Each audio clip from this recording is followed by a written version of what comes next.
A paz do Senhor, gente! Hoje nós estamos dando continuidade à nossa série de estudos acerca das colunas do caráter cristão. Acredito que você já tenha assistido as duas colunas que nós falamos anteriormente nas aulas, e o pontapé inicial dessa coluna do caráter cristão, nós vimos que é acerca da fé genuína, certo? Então, a primeira aula, o nosso pontapé inicial para obtermos essas colunas do caráter cristão é acerca da fé genuína. E na aula passada, nós vimos a segunda coluna para obtermos esse caráter cristão, e foi acerca da obediência. Gente, eu quero relembrar-vos e afirmar-vos que vocês possam colocar isso em seus corações, que para obtermos as colunas do caráter cristão, devemos lembrar que essas colunas elas andam lado a lado, elas são inseparáveis. Não existe fé genuína sem obediência, como também não existe obediência sem fé genuína. Elas são inseparáveis, ou seja, essas colunas elas andam em conjuntos, elas andam lado a lado. Uma precisa da outra. Elas não são separáveis, certo? Elas são inseparáveis, certo? Então, que vocês possam colocar isso na sua mente e em seus corações.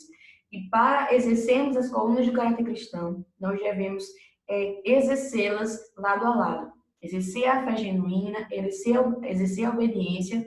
E hoje eu trago para vocês uma terceira coluna, que é acerca da humildade. Ou seja, para obtermos a fé genuína, para obtermos a obediência, para obtermos a humildade, nós devemos pedir ao Senhor uma instrução para percorrermos esse caminho. E lembrando que nós obtemos essas colunas através da verdade, que é a palavra do Senhor Jesus, a qual Ele nos deixou para ser um manual de regra e prática. Ou seja, na aula de hoje, nós estaremos vendo acerca da terceira coluna, e como eu falei para vocês, é acerca da humildade. Ou seja, fé mais obediência, ela gera para nós humildade. Mais uma vez, eu trago para vocês uma imagem de um quebra-cabeça, onde as peças elas estão se encaixando, para vocês relembrarem. Sempre que vocês pensarem acerca da coluna cristã, lembrem como um quebra-cabeça, uma encaixa a outra. Ou seja, a terceira coluna de hoje, ela está totalmente ligada à fé genuína e à obediência. E com isso nós temos a humildade. Gente, a verdadeira espiritualidade ela é caracterizada pela fé e obediência bíblica e também é acompanhada pela atitude de humildade. Ou seja, nós vemos que a humildade ela é um ponto central da vida cristã. E a gente vê isso no exemplo mais prático, que foi quando Jesus, ele esteve conosco, ele veio ao mundo como homem e nos ensinou sobre a humildade. E isso é, de fato, muito interessante e preciso para os nossos dias atuais. Lembrando porque ela é o ponto central de uma vida cristã.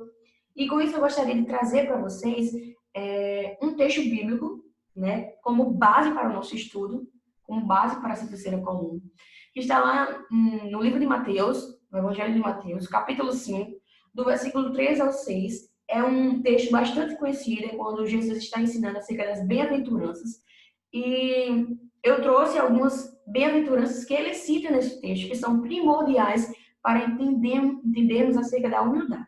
Então diz assim a palavra do Senhor: bem-aventurados os pobres de espírito, porque deles é o reino dos céus. Bem-aventurados que choram, porque eles serão consolados. Bem-aventurados os mansos, porque eles herdarão a terra. E bem-aventurados que têm fome e sede de justiça, porque eles serão fartos. Amém. Glória a Deus. Se nós pararmos para analisarmos a grandiosidade que é esse texto e aplicarmos no nosso dia a dia, em nosso caráter, nós estaremos exercendo as colunas a qual Cristo nos deixou para exercermos. E acredito que vocês estejam percebendo, algumas palavras elas estão destacadas, elas estão em negrito. E são essas palavras que são um ponto-chave para o nosso estudo de hoje. Ou seja, a primeira palavra que está em negrito são os pobres de espírito. Quando a gente para analisar acerca do significado grego, acerca da palavra pobre, ele se refere às pessoas que são pobres financeiramente, que precisam mendigar. Essa palavra ela era empregada especificamente para os mendigos, que não tinham nenhuma habilidade profissional ou eram incapacitados demais para trabalhar. Essas pessoas pobres eram financeiramente falidas. Porém, ao qual Deus está se referindo, a qual Jesus está se referindo nesse texto, não são pessoas pobres financeiramente. Porém, ele está se referindo às pessoas que são pobres espiritualmente. Né? O reino de Deus ele pertence aos espiritualmente necessitados. Todos que são genuinamente salvos descobriram sua própria falência espiritual. Então, sabe que não poderiam estar baseados em nenhum valor próprio. Ou seja, nós devemos reconhecer diariamente que nós somos pecadores. E se fôssemos pelas nossas próprias vontades, pelos nossos próprios desejos, nós não teríamos condições alguma de pertencer ao reino de Deus. Porém, nós reconhecemos que somos pobres espiritualmente. E através disso o Senhor nos alcançou e por isso nós herdaremos o reino dos céus. Outra palavra destacada no texto são choram. São as pessoas que o choro espiritualmente. Cristo ele se refere a um choro piedoso que apenas aqueles que estão buscando com seriedade a salvação ou aqueles que já conhecem podem vivenciar e herdar o reino de Deus, né? Paulo elogiou os coríntios por esse choro piedoso, porque a tristeza, segundo Deus, produz arrependimento para a salvação, que a ninguém traz pensar. Mas a tristeza do mundo produz morte, porque, porquanto, cuidado, não produziu isto mesmo em vós, que segundo Deus, foste constritados. Ou seja, gente, esse choro a qual o Senhor se refere são um choro piedoso para aqueles que estão buscando com seriedade a salvação, né? Porque dessa forma, aqueles que choram buscando a salvação, elas encontrarão consolo, porque o consolo vem do alto, o consolo vem de Deus. Outra palavra que está grifada nesse texto é acerca dos mansos, acerca da mansidão. A atitude de mansidão, de acordo com a divina sabedoria do nosso Senhor, enquadra-se com a seguinte em sua apresentação lógica das bem-aventuranças. A pobreza de espírito nos leva a nos afastarmos dos nossos próprios pecados e chorarmos por causa da nossa justiça. A mansidão, que também é o resultado da nossa humildade, nos levará a buscar a justiça de Deus. A mansidão sempre foi a vontade de Deus para o seu povo. Ou seja, aqueles que são mansos, eles herdarão a terra a qual o Senhor preparou para nós, né? A mansidão também é um resultado de nossa humildade e ela nos levará a buscar a justiça de Deus. E, por fim, outro ensinamento que Cristo nos deixa acerca das bem-aventuranças é acerca daqueles que têm fome e sede da justiça, porque eles serão fartos, eles serão supridos, eles se saciarão em Cristo, né? A quarta bem-aventurança são os bem-aventurados que têm a fome e sede de Jesus, a sede de justiça, porque serão fartos. Mais positiva e deriva das três anteriores. Quando alguém morre para si mesmo, chora por causa de sua pecaminosidade e devolve o seu poder para o controle de Deus. Passará a sentir um forte desejo pela justiça e uma intensa aspiração por mais daquilo que Deus tem. Ou seja, quando nós morremos para si mesmo, quando nós morremos e entregamos as nossas vidas a Cristo, nós passaremos a sentir um forte desejo pela justiça e uma intensa aspiração por mais daquilo que Deus tem. Gente, quando nós colocamos em prática todas essas palavras-chave desse texto, nós estamos sendo direcionados para alcançarmos a morada celestial, para alcançarmos uma coluna do caráter cristão e exercermos aquilo a qual o Senhor deixou para nós. E com isso, nós temos que analisar que nós devemos ter algumas marcas da pessoa humilde.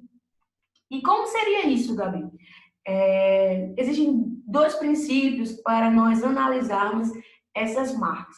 A primeira dela é enxergar o seu próprio pecado. A primeira marca básica da pessoa humilde é que ela vê seu próprio pecado como pior do que os dos outros. O próprio Paulo, ele deixa um exemplo para nós, né, perfeito dessa atitude. Lá em 1 Timóteo 1,15 diz assim: Cristo Jesus veio ao mundo para salvar os pecadores, dos quais eu sou o principal. Ou seja, ele reconhece que ele era pecador, ele era sujo, ele era impuro, ele era imundo, né? Então, ele entende que Jesus veio ao mundo para salvar todos os pecadores e com isso ele reconhece. Gente, ele não está sendo soberbo ao dizer que ele seja o principal. Não é isso. Pelo contrário, ele está sendo humilde ao reconhecer que ele era pecador, né? Então, quando são os nossos próprios pecados, o que mais nos entristece, nos ofende e se constitui naqueles que mais queremos evitar, então demonstramos uma verdadeira medida da humildade. Quando nós reconhecemos que nós somos pecadores, quando nós reconhecemos que pecamos, quando nós reconhecemos o próprio pecado em si e se arrependemos daquilo, então nós estamos sendo uma pessoa humilde, certo? Então a primeira marca é enxergar o seu próprio pecado.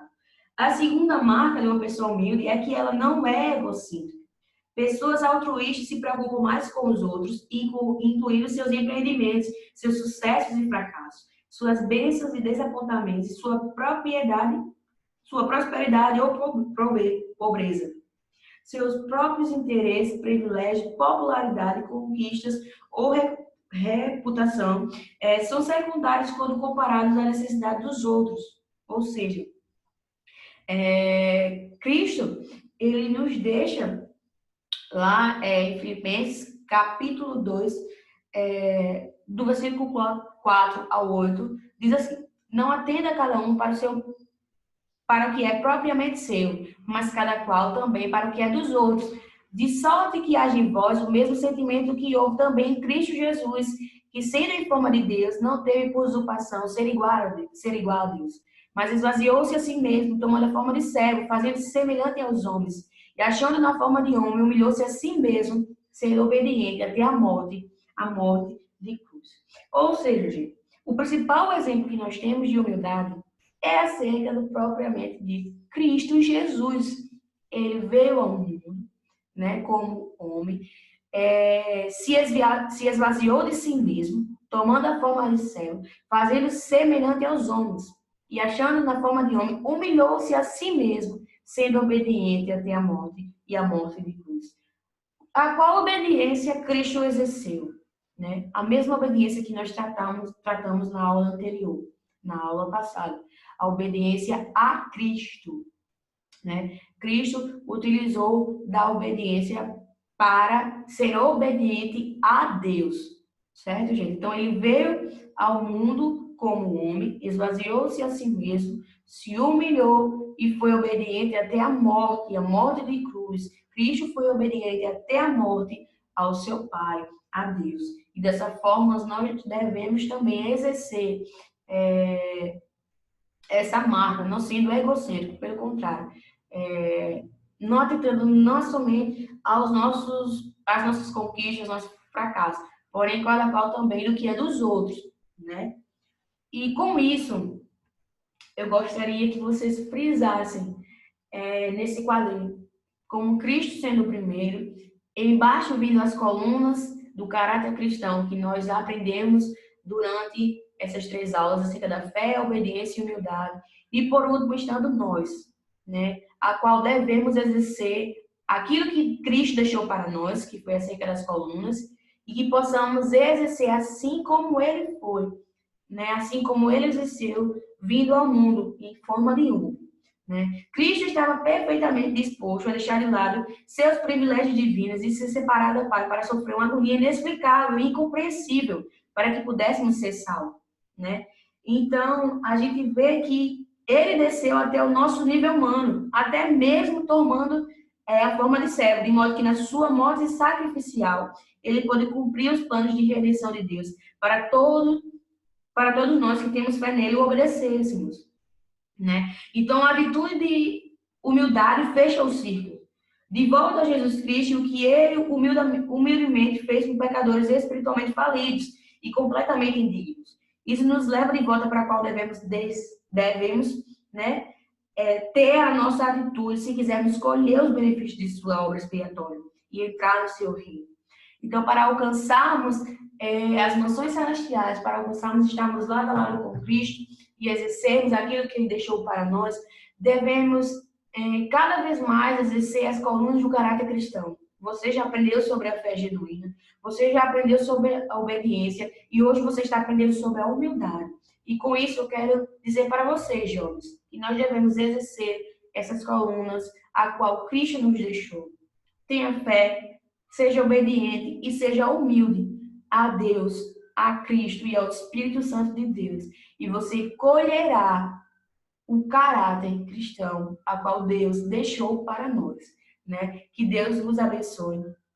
Que Queria dizer para vocês que domingo que vem nós temos mais uma coluna do Caráter Cristão. Se você ficou com alguma dúvida, corre lá, manda uma mensagem no WhatsApp, que eu estou aqui disposto para ajudá-los e disposto para alcançarmos essa estatura dessas colunas do Caráter Cristão. Que Deus os abençoe, no nome de Jesus.